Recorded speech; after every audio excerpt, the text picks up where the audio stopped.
Stop using church intimidation, control and manipulation.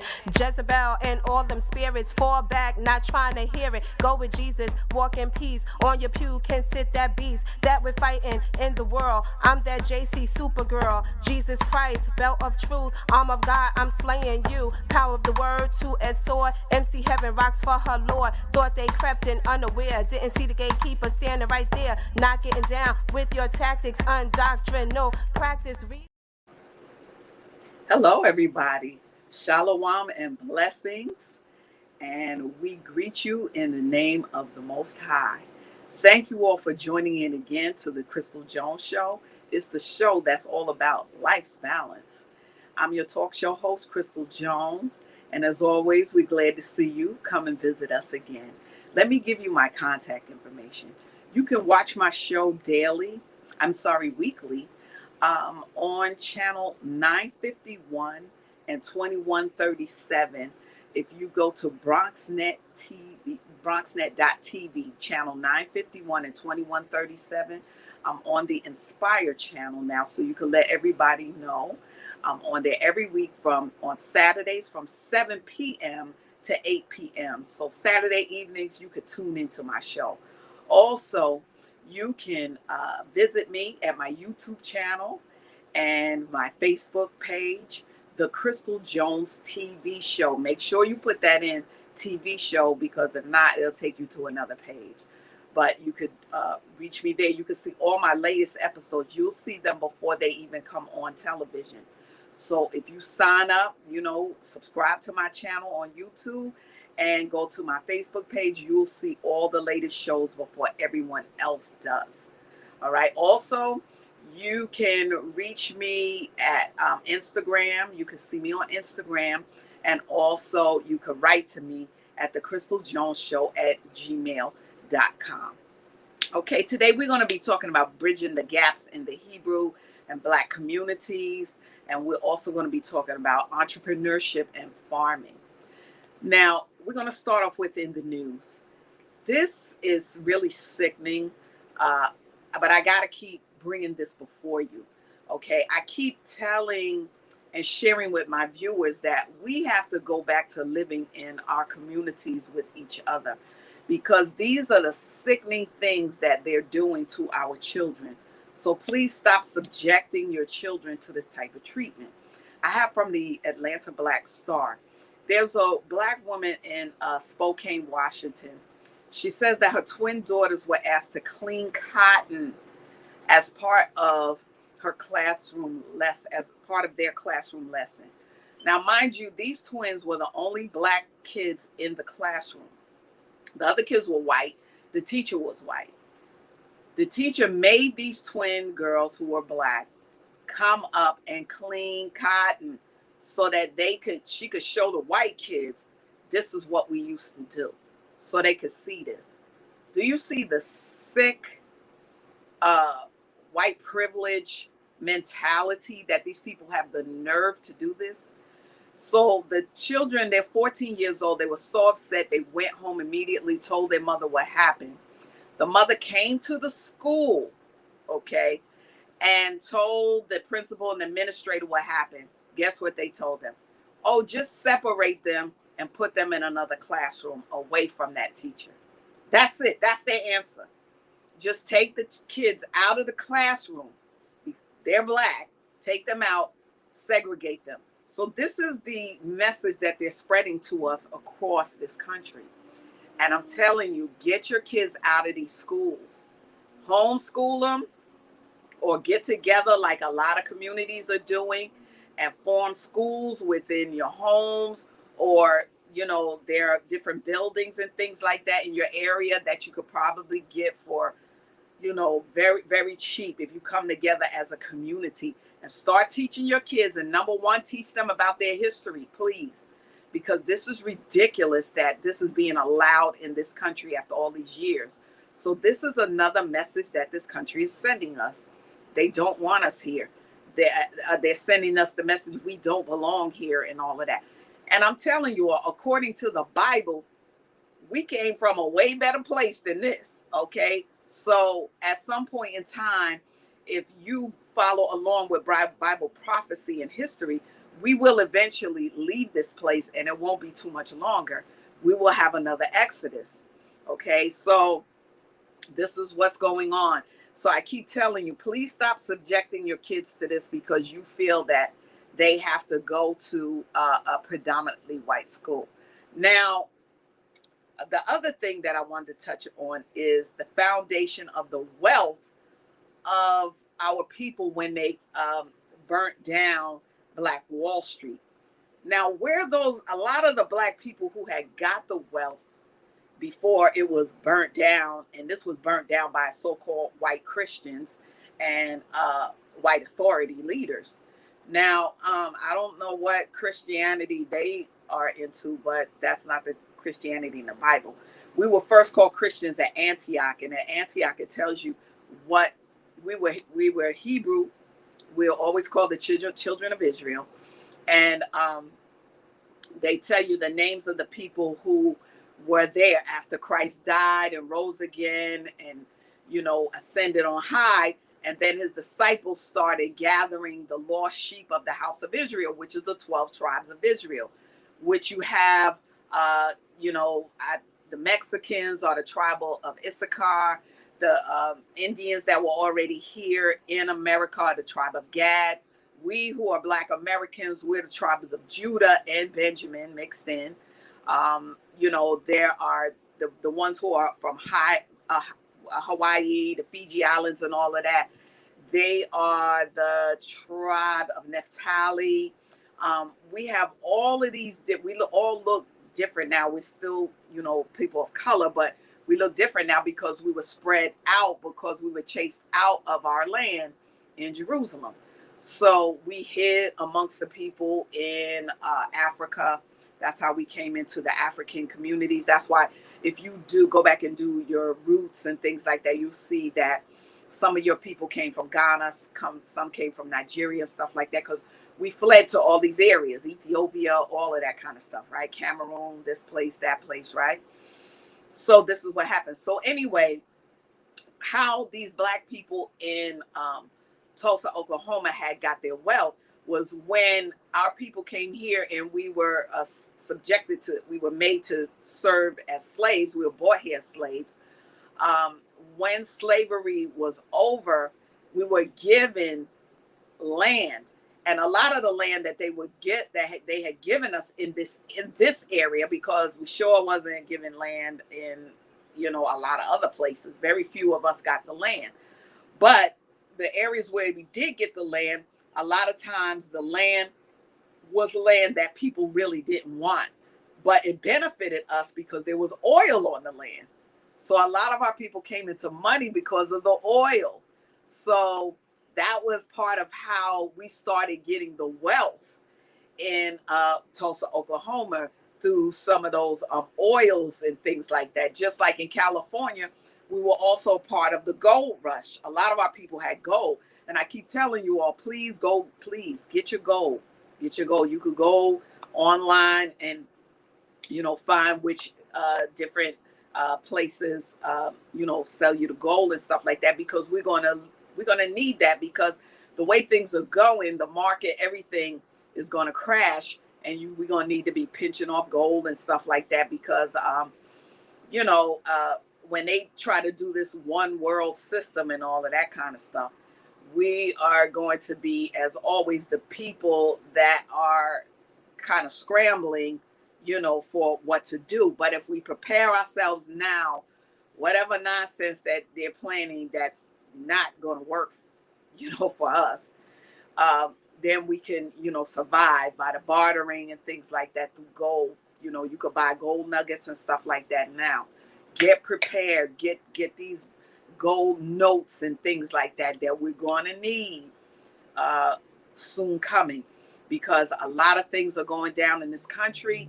It's biblical. When you see what's going on with the different countries, you see that we're headed for, we're really headed for wars and things like that, as Christ told us. There'll be wars and rumors of wars. The weather, you see that it just started getting warm.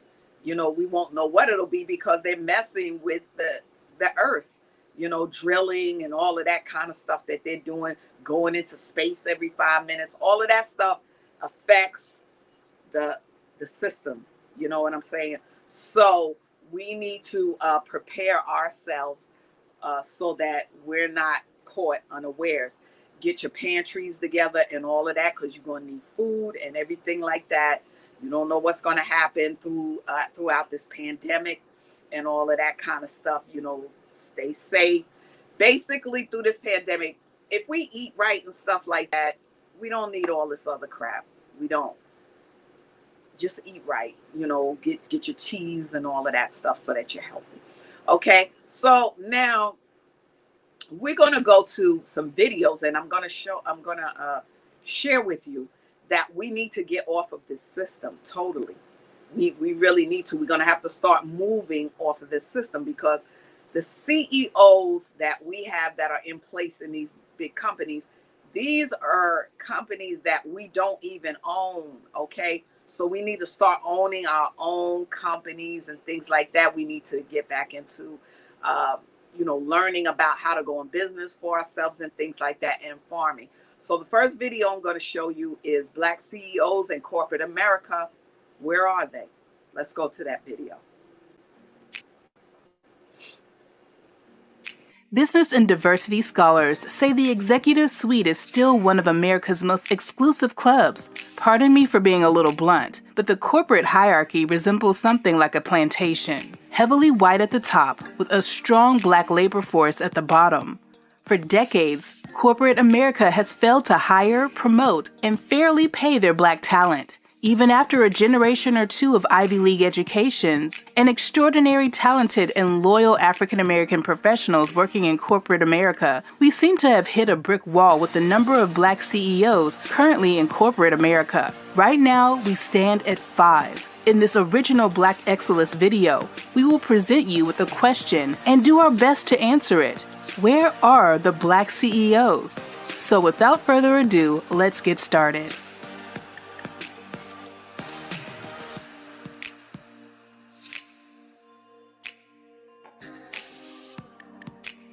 Number 1. Progress for Black executives is still lagging 6 decades after the Civil Rights Act.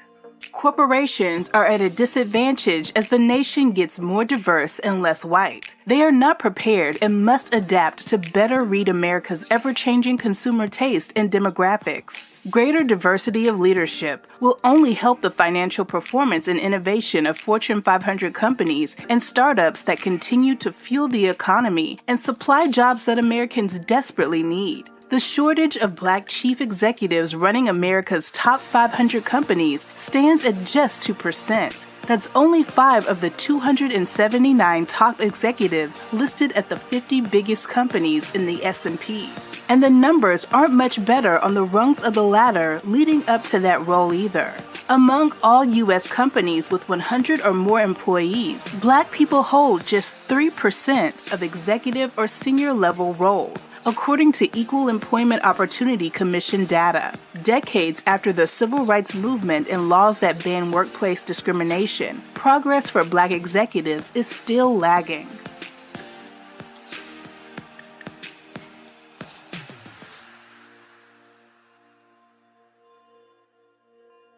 Number 2. After the nationwide protest of 2020, companies have to live up to their promises. After the summer of 2020, when several cities took to the streets to protest the violent deaths of George Floyd, Breonna Taylor, and countless other innocent Black people, it seemed like every major corporation was stepping up to the plate to condemn racism. We saw statement releases, announcements for new diversity programs, and pledges to give millions of dollars to the Black community. However, since most companies do not publish the progress made on these goals and other milestones, we are not really sure whether they have met these commitments or not, but we must hold them accountable.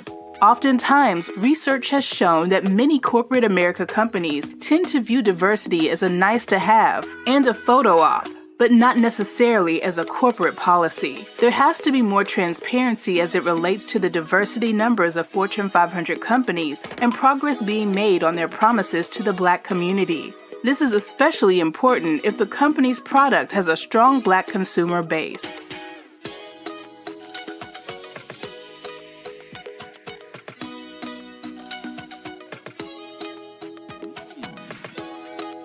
Number 3, code switching is exhausting, and many Black professionals refuse to play along. Code switching is the ability of a person to switch up to be accepted by the more dominant group.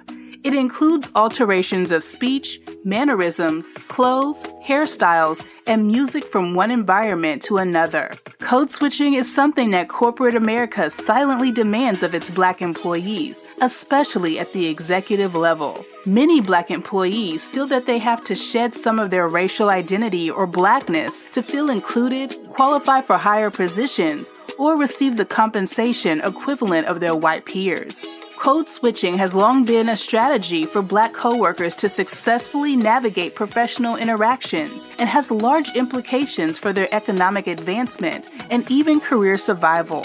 Black employees find themselves sharing artificial interests with members of the dominant group in hopes of proving similarity with those in higher positions of power. We code switch in the workplace because we believe it helps remove negative stereotypes associated with our Black identity. We want to be viewed as leaders and not lazy. Black professionals may think this helps raise the chances of promotions and salary increases and ultimately gives you membership into the club. But it is a difficult situation for Black professionals who are faced with the dilemma of code switching on a daily basis. It comes at an enormous psychological cost as we attempt to assimilate into white culture, but at the same time stay true to our Black heritage. This stress can lead to health issues, depression, emotional distress, burnout, and hostility. Many executive candidates, high-performing individuals, and now the younger generation of Black professionals refuse to play the game and do not want to operate constantly underneath the microscope of judgmental coworkers and executive colleagues. This group ultimately declines to pursue executive positions and potential career advancement opportunities since they feel that a role in executive position means that they have to suppress their cultural identity for the sake of career success.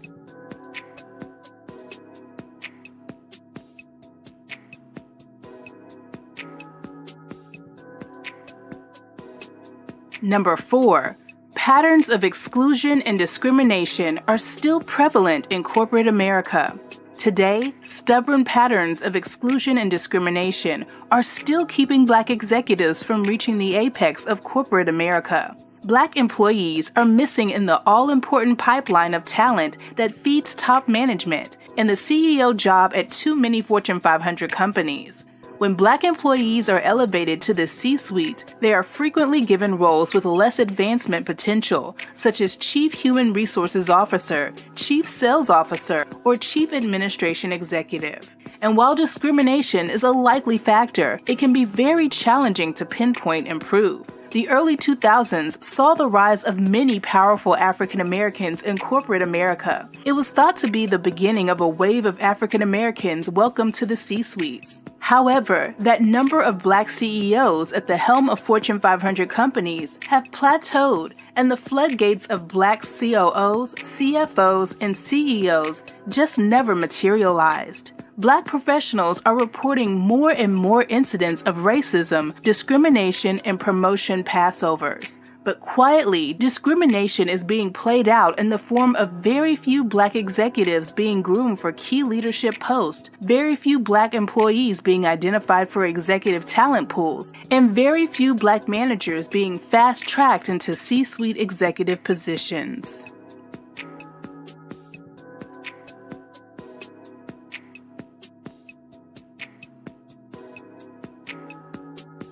Number 5, diversity training is proving to be ineffective and counterproductive.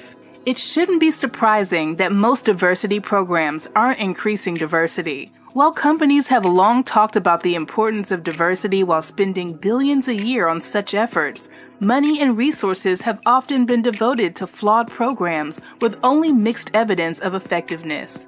Oftentimes, the task of diversifying is left to the human resource department, and the executive team doesn't have an authentic interest to advance the cause. Despite a few new bells and whistles, courtesy of big data, companies are basically doubling down on the same approaches they've used since the 1960s, which often makes things worse. What it boils down to is that many companies are spending money on diversity programs without the investment in activities and initiatives that will increase diversity. Firms have long relied on diversity training programs that are designed almost entirely with the mission to preempt lawsuits. Yet studies show that this kind of force-feeding can activate bias rather than eliminate it. Mandatory diversity training may be sparking a backlash that may even be contributing to the Black executive declines. The companies with the best diversity results are those that have developed longer-term diversity programs that are focused on retaining and advancing staff,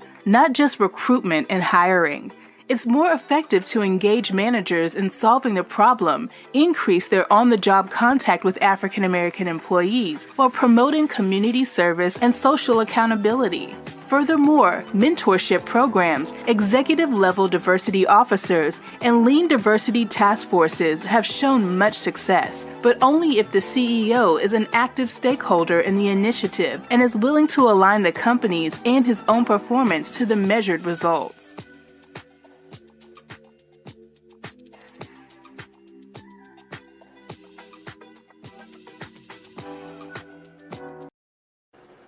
So you see what I'm saying, right? Yes, we have a lot of Blacks that are in corporate America, CEOs and things like that. But it's still, we're running somebody else's agenda, all right? And so, yeah, you're going to feel that racial pressure on you because they don't really want you there, because they feel like they could put their own people there and just rule the entire country. So we got to get, we got to start ruling our own, get into our own community, start, again, with our own businesses and things like that. Be the CEO of your business. A lot of our women, we have, I keep telling you, different talents, hair, body products, clothing, all kind of stuff. Men too, they have our men are talented with their hands, their production and all of that. And our women too, we but between the both of us, we do a lot of different things. So we need to do that. We need to get off of this system. Okay, the next thing that we're going to do is that we need to go back to farming, because you see they're buying up all of these lands and things like that. And, in different places, there's food shortages that they're not really telling you that much about, because with them messing with the weather and stuff like that, different crops and things like that, farmers or whatnot are going to become scarce. So we don't want to be where there's no food in our communities. All right. So we're going to go to a farming video because we need to get back to farming. So let's watch a farming video. This is the story of a man who changed the perception of urban spaces with only a seed. We're in an area where I have kids that tell me that they don't dream. How do you not dream? It's free. So now we have to teach people how to dream, because they live in these areas that don't have no opportunity. People are like, well, you're giving people hope. And I like to say, fuck hope, because you can't do nothing with hope but hope. But guess what you can do with opportunity?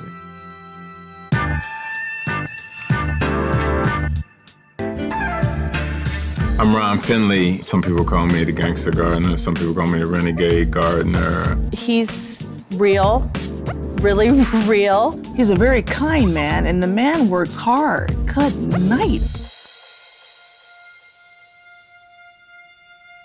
The depression of '08 hit my business really, really bad. I went to a grocery store in my neighborhood, and I'll never forget there was a tomato that says maybe coated with shellac. Shellac was the stuff we put on our wood in wood shop. And then I would go to other areas and see the difference.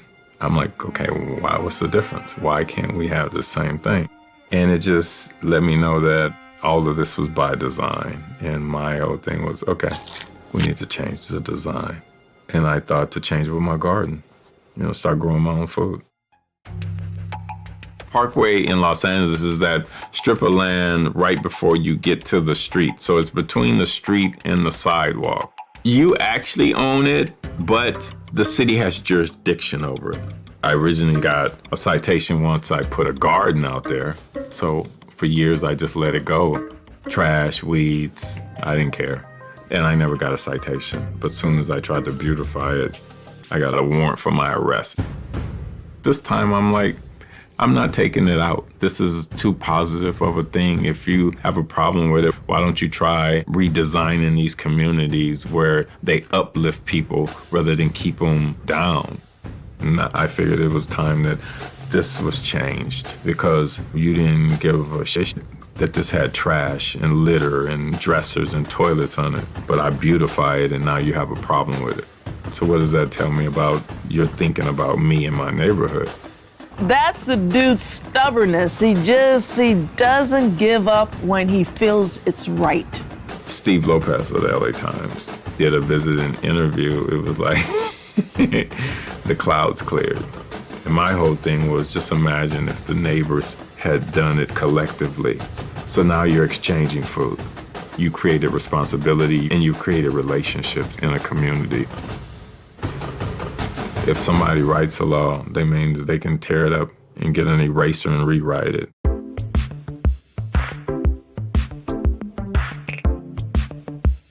A gardener, that's gangster. Being educated, that's gangster. Building your community, that's gangster to me. So these are the kind of message to me that these people need to hear. Urban gardening helps with the redesign in a multitude of ways. It's not just about the food again, it's about people. Now you're engaging communities. Now your people are growing and they're participating in their food. They have skin in the game. The air is better. You're changing the biodiversity of the soil in your neighborhood. You're bringing in pollinators. You're bringing in bees, butterflies, hummingbirds. You're changing the ecosystem when you put in a garden. We are part of the ecosystem, so that garden is changing us. And then the beauty factor. You get to walk out your door and experience nature every day. That's gonna change you. I don't care how jaded you are. From our charter schools, that's right here on the cuts, right here on Jefferson Park, to people just meandering through the neighborhood, to folks that specifically want to come and see the garden. He's created a consciousness globally as well as locally. I've probably planted 15 to 20 Parkway gardens, all in LA. Do you consider yourself to be an underdog? No, that underdog? By no means. I'm super dog. Well, you went up against like an institution. But no, they went up against me. Okay, so we had the gangster farmer, right? But hey, our people are on the come up, y'all. We got to make sure we in that number, okay? So start small. If you got to start on your terrace, I got my little mint leaves and basil leaves and stuff out there on my terrace. And I each year I just, add different things as I go along. I'll probably go out today and get some more things. And, your little starter plants and all of that kind of stuff, and get going. Start, your gardens and things like that. We also have a community garden here where I live, and so they grow all kind of things there. You could go there and get things, So that's important. We have to start growing our own food, okay? Because as these things get crazy and stuff like that, they're not going to be looking out for our communities. You better believe it. So we have got to start looking out for our own, all right? Come together. Let's pray together. Let's stay together. Let's do what we have to do. The other nations do it. The other communities, they do their own little thing. So it's time for us to start taking care of us. All right. So now the next thing that we have on a sad note, we have our missing youth. Okay. So for today, I only have two because one of them, I believe, was found. When I checked back today, one of them was found. But we have Alexis Vasquez. She's the first one. She's been missing since May 12th of this year from Poughkeepsie, New York. She's 16 years old, female, biracial. Her hair color is brown. Her eye color is brown. Her height is 4'11", and she her weight is 107 pounds. So if you see Alexis Vasquez or you know something about her disappearance, please report this to the local police for missing and exploited children and get her back to her family, please. I'm sure her family will appreciate any information that you have. Okay. And so the next one that I have on here is Alicia Adelegbe.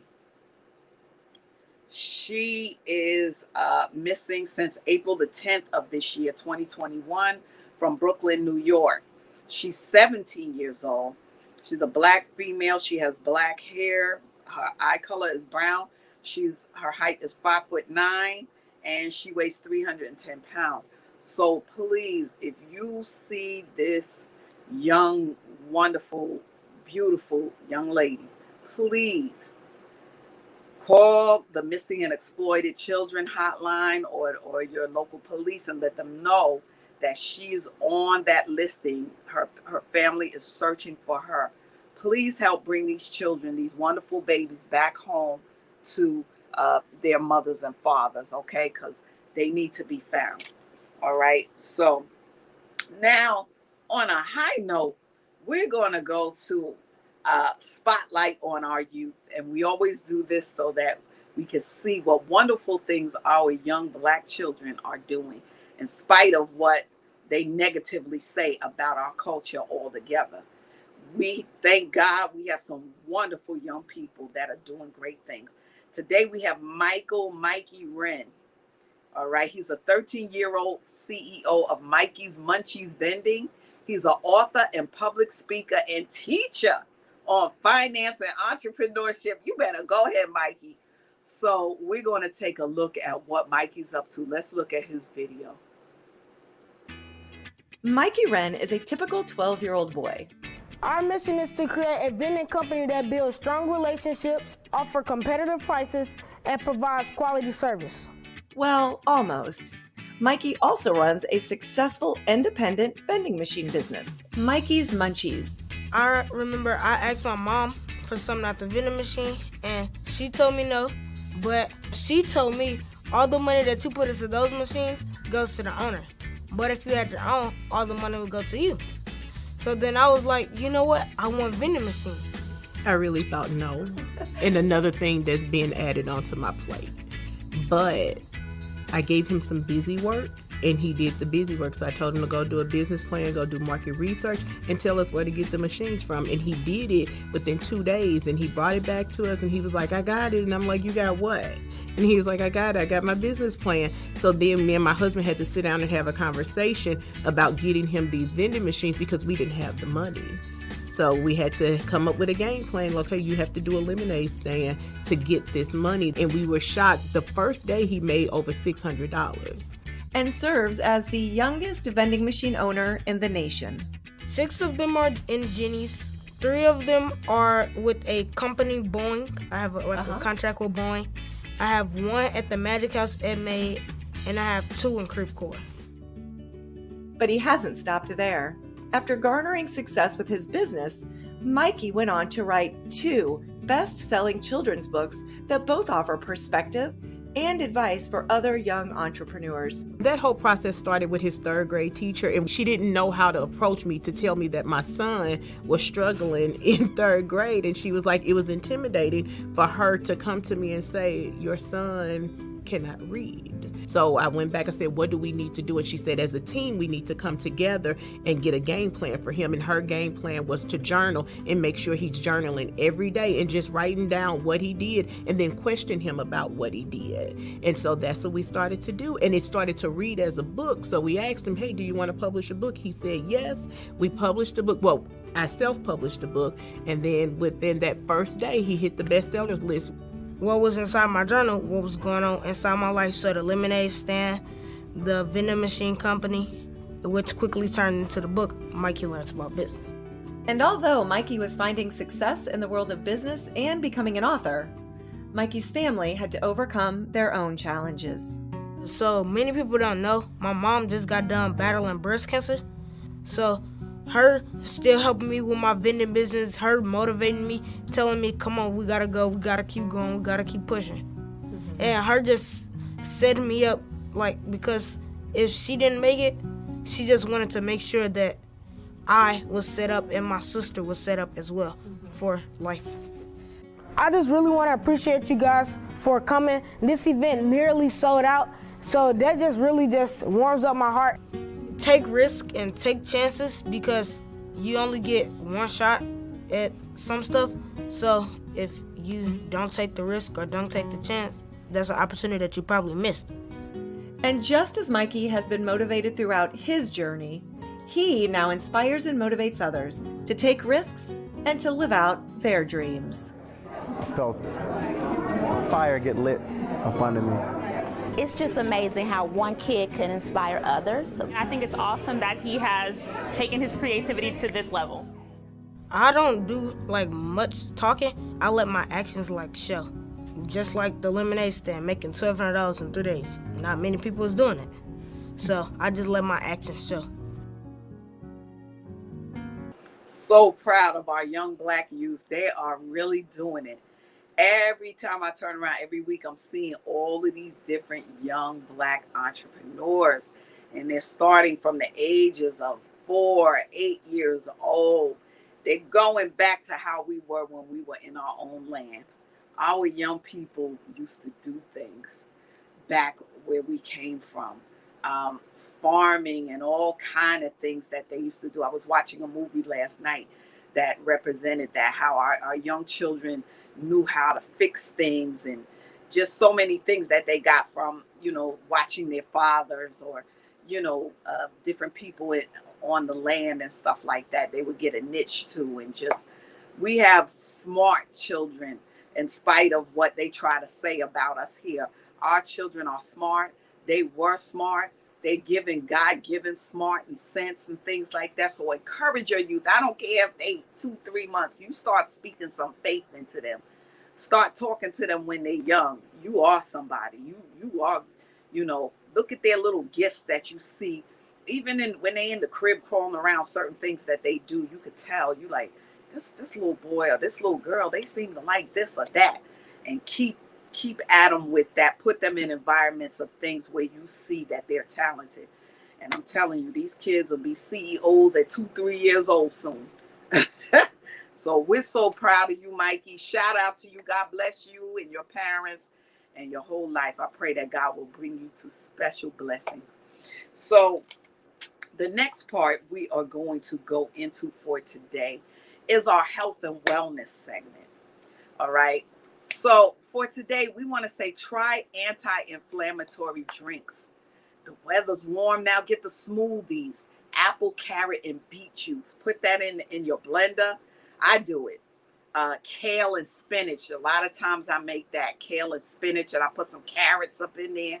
Also strawberry and blueberry. Get your fruits and vegetables out. And those are anti-inflammatory drinks, because sometimes we drink things that have too much salt in them, or eat things that have too much salt and drink things that have way too much sugar. So we need to go back to natural products. Another reason why we need to have our own, farms and things like that. Okay, so that's my tip for health and wellness. And then the next part I have for the business tips. Always invest in multiple money-making ventures. Don't just do one thing. If you have a knack for, selling different products. Maybe you have a product that you're good at selling. Maybe you're good at selling drinks. Maybe there's certain family recipes that you have. Don't just sell the drinks. Maybe you could also sell the food. That you're like my family we do the West Indian cuisine. So maybe you could, sell oxtails or, something like that, something that you're really good at. Also, if your family has a home over in the islands somewhere, rent that property out, so that you can make some money off it. Rent it out to maybe Airbnb or something like that, where you're getting something for that investment. You're not just saving it for when you go once a year, so that's another thing. Real estate, we need to get back and more into that real estate, buying up properties and fixing them up, or getting small double wide trailers or something, putting them on and renting them out to people and things like that, so that you can like I said, make income on several different things. Even your garden, you start growing things and whatnot. People like what what you're selling. You could start selling mint leaves. You could start selling basil leaves. You could start selling, in your area. You could go and start selling different things right there. Sometimes your community gardens will allow you to sell things to people right from the garden there, and you can sell them for cheap. You don't have to necessarily be trying to do like these people do out here. Sometimes they try to charge you an arm and a leg for everything, but you don't want to do that. Okay, so invest in multiple money making ventures, the stock markets and things like that. Coins, you could do coin trading and stuff like that. There's different things you could do, but always do different things so that you have multiple streams of income. All right, so the next thing that we're going to do today, we are going to get down to today's lesson. I believe that's where we're going to go to. I think I touched on everything else. So today we're going to go to back to Leviticus. All right. So we're going to go to Leviticus, the 14th chapter, and we are going to be talking about the laws of leprosy. So let me explain to you. God in the beginning made us from the from the dirt of the earth, right? So the dirt is what? Black, right? So it would make sense if he made us from the dirt like that, right? That's why black people were the first inhabitants of this world. This is why Eve has the Eve gene. All of the other nations come from us. So at one time, the white race did not even exist. But, we see that some of them even came along through leprosy and different diseases and things like that people had. So it would amaze you as to why they really have this big thing about themselves that they're, they feel like they're, not all of them though. I'm not saying this about all white people. I'm not. But at one time, to be white like that really was a curse, because it meant that there was leprosy or something running in your family as to why you had no melanin in you. You just had this real white complexion. And some of it is also because of migration. People moved to Caucasus Mountains and stuff like that. That's why you hear white people call themselves Caucasians, because some of, I believe the Japhites, from Noah's children, Ham, Shem, and Japheth, I believe some of the Japhites moved to the Caucasus Mountains at some point. But there were laws about leprosy because leprosy was a curse. All right. So when you think about that, in Leviticus 14, it says, the Lord spoke to Moses and said, this will be the law of the leper in the day of cleansing. So you had to be cleansed of this leprosy, because leprosy meant that something was not right within that family line.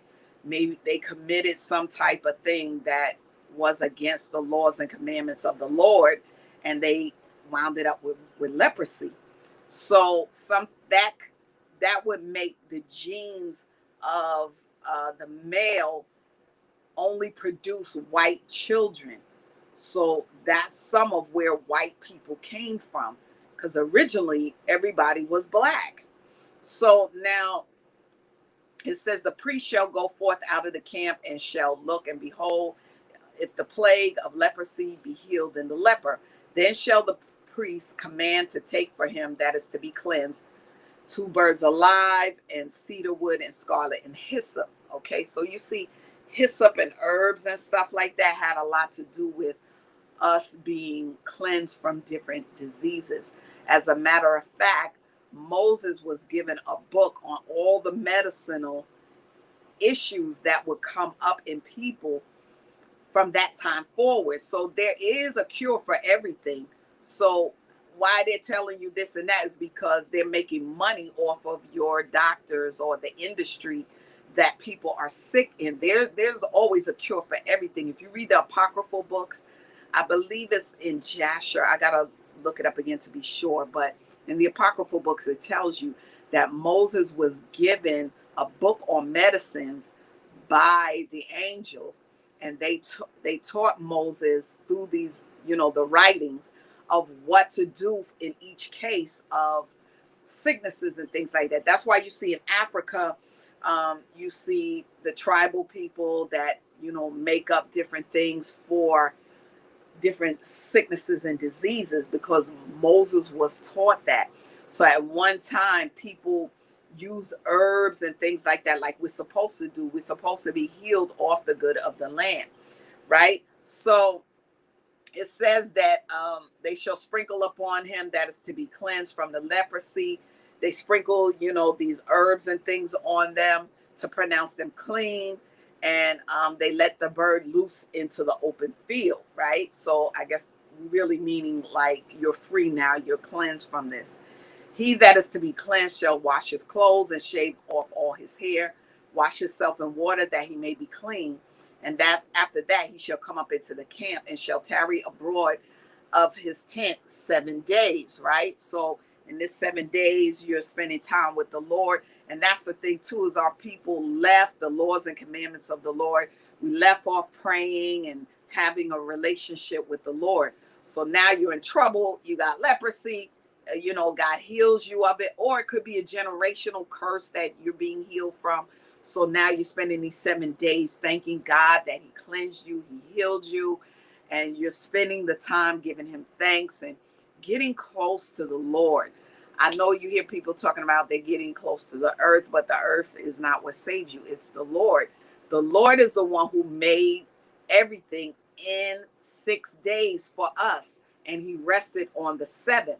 So yes, the earth is going to provide for us what we need, but you need to talk to God, not the earth. You need to talk to the Lord.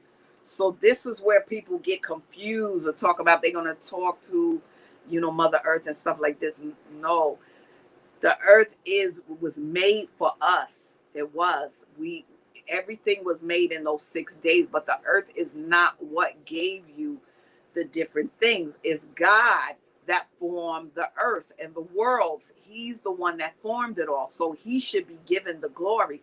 We should not be overriding the worship and the praise of the Lord. We should always give thanks and praise to him, right? So it says on the seventh day he shall shave his hair off his head and his beard and his eyebrows, even all his hair he shall shave off, and shall wash his clothes. Also he shall wash his flesh in water, and he shall be what? Clean, right? And then on the 8th day he's to take the ewe lambs without spot or blemish, okay, and fine flour as a meat offering mingled with oil, and 1 log of oil. And the priest that make him worked with him to be clean, okay, he shall present the man that is to be made clean in those things before the Lord at the door of the tabernacle. We just went over weeks ago, we went over the wilderness tabernacle. The priest shall take, the lamb and offer him for a trespass offering and the log of oil, and wave them for a wave offering before the Lord. Now, this was before Christ came, because now we don't have to do that because we have Christ. We can go, like he said, pray, our Father who art in heaven, hallowed be thy name. So we pray to the Father in Christ's name, and we will be healed, right? So, but this is what they did before Christ came as the sacrificial lamb. Because when he gave his life, he gave it up for all of us, for Israel. He said, I came for the lost tribes of the house of Israel. He came to get us back in order, so that he came to bring salvation and redemption. And we're the ones that's supposed to spread it throughout the earth, the gospel of Christ. So Now it says, he shall slay the lamb in the place where he shall kill the sin offering, the burnt offering, the holy place. For as the sin offering is the priest, so is the trespass offering, it is most holy. Okay, so the priest goes through these different rituals to help this person be cleansed, right? So that is the way that they went about the cleansing of someone who had leprosy. So once they brought all of these different items and things like that to the Lord, they presented to the Lord. It's the same way when you want something from God, you bring him everything. God, I'm sorry for everything I did. First thing, you need to be repentant. Whatever I did, known or unknown, I'm bringing this as an offering to you, a wave offering, a heave offering, whatever offering God wants. You're bringing your life to God so that you can be healed of whatever plague or whatever is going on in your life. You are supposed to surrender yourself, your time, get away from your ego and you don't got time for God and all of this kind of stuff, because God is the only one. He says whether you live or die. I don't care what kind of medicine they give you and say this and say that. If you notice, a lot of times they'll tell you, oh, but this doesn't guarantee that you won't get that. This doesn't guarantee that you're not going to get sick after, because they're not God, but they're playing God. And they're getting you worked up and nervous and stuff like that, because why? This is a part of the world system. This is their system to make money off of people. Can you imagine how much money has been made, within this year, off of all of these different type of things? And if you notice, they keep coming up with more and more things for you to take and do for your health. No, we need to be healthy. We need to eat better. I told you I'm on a journey with getting rid of that old and putting on the new. Every day when I go to work, I'm taking vegetables, fruits, smoothies, soup, salad, the different meats. I went over with you all about the laws of the, of eating. That's why we had special laws that we couldn't eat different meats, because some of how those animals digest the food and stuff like that, that stuff is not healthy for us. Like I went over about the pork and stuff like that. It's not healthy for us to eat. It's just not. When you eat it a lot of time, when I used to eat it, I would get a headache and all of that kind of stuff, because it's not healthy. These particular animals, like a lot of those animals eat dirt and garbage and stuff like that. And pigs do. They eat all kind of garbage and nasty stuff, right? And so do the fish that don't have, the scales and the fins and stuff like that. Some of those things under the ocean, the crabs and all that kind of stuff, they eat all the dirt and filth on the bottom of the ocean. So you're taking that now into your system, even though you're saying, oh, these are fish. This is considered, fish and stuff like that. But no, some of these animals and fishes and things like that, because of the things that they eat, we cannot eat those things, because they do and will make us sick. It's not that God was just saying, well, let me be difficult here, and I'm going to say you can't eat this and that, so no more chitlins and all this kind of stuff. The reason why we ate chitlins, what? Because that was the leftovers from the slave masters, right? That's what that was about, was we were always given the leftovers because we were slaves, okay? So for them to even have fed us that kind of thing lets you know that they didn't care about us.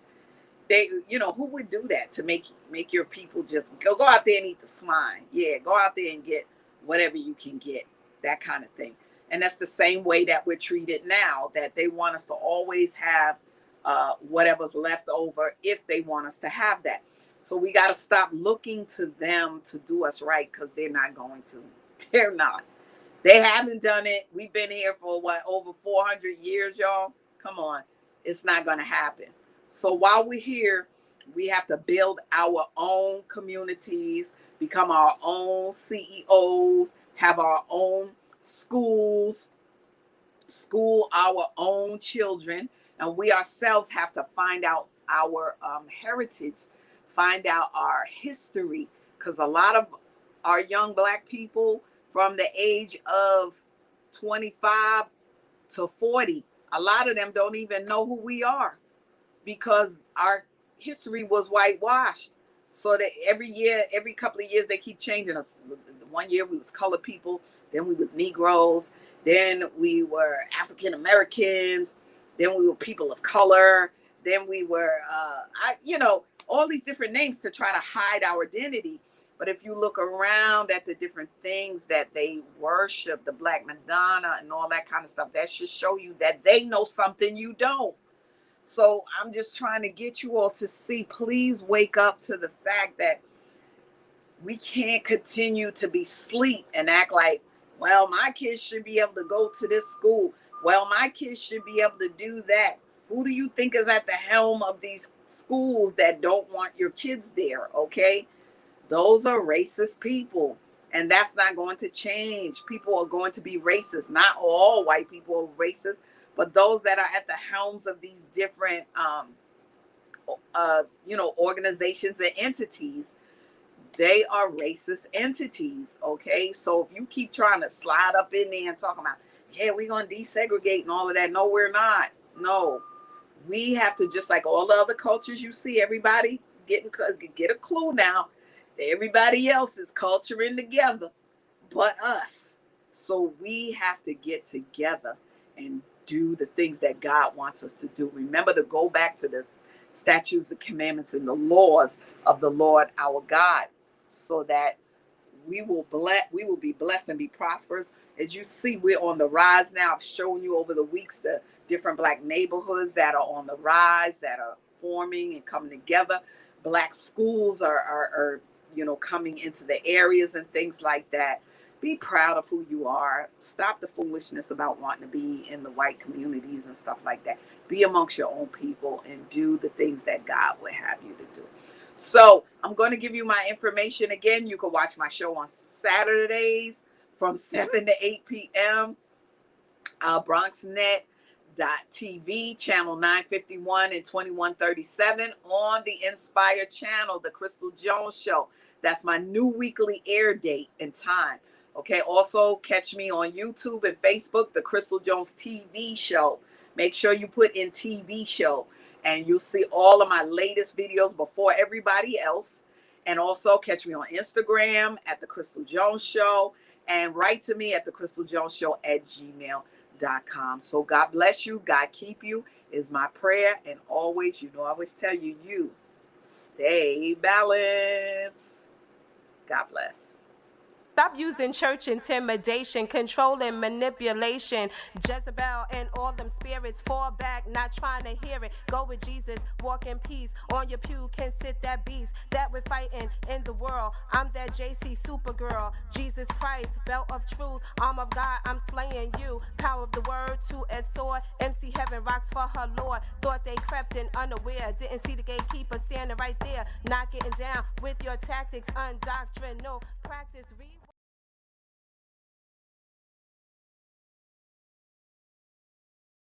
You care for the house, the kids, and our future. My Shiro's day is never done. So let's save a little more now so we can create the retirement we want. A free 3-minute online chat can give us the personalized tips we need. Visit aceyourretirement.org